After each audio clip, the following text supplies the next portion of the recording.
In 1981, Warner Brothers released a sequel to a movie few Americans had seen, with a leading man who wasn't yet a star.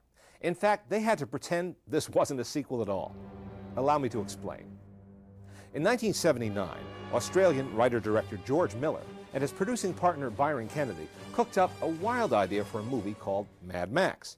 The two men had never made a full-length film before, but their debut feature caused a sensation in Australia, and Mad Max became the biggest box office success in the history of that country.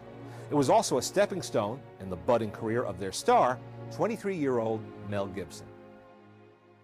Eventually, an American distributor acquired the rights to the now worldwide success Mad Max, but they worried that the heavy Aussie accents would be indecipherable to U.S. moviegoers. So they dubbed the film, including the voice of the American-born Mel Gibson. It didn't work. Mad Max never found much of an audience in this country. When Miller and Kennedy teamed up again 2 years later and made Mad Max 2, Warner Brothers decided to rename the picture The Road Warrior. After all, why would American audiences pay to see Mad Max 2 if they'd never even heard of Mad Max 1? It turned out to be the right move. The Road Warrior became a smash in the U.S., just as it had been around the world. So what exactly is the appeal of The Road Warrior? Well, I can remember my reaction when I first saw it. For one thing, I could barely sit back in my chair. I can't think of another film that's as constantly moving as this one is.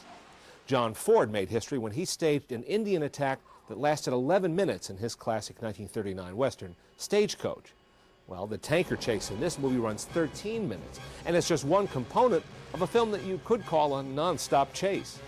I still regard it as a model for action movie making, all the more so because it was done without the digital special effects that dominate so many films today. What you see on screen is, for the most part, real, with all those incredible feats executed by a team of apparently fearless stunt performers. Stunts were performed that had never been attempted before, from a road tanker rolling over at 65 miles per hour, to a biker riding smack into a stationary dune buggy, propelling him a distance of 65 feet. Shot on location in Broken Hill, some 800 miles west of Sydney, Australia, more than 80 vehicles were put to use in The Road Warrior, including one you don't see too often in action films, a gyrocopter.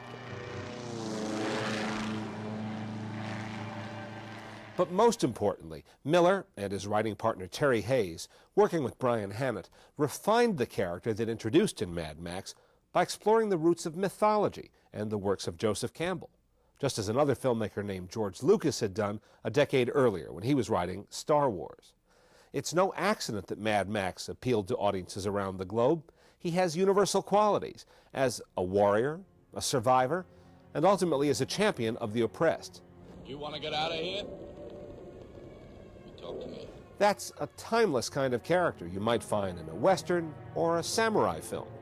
This one just happens to take place in the future.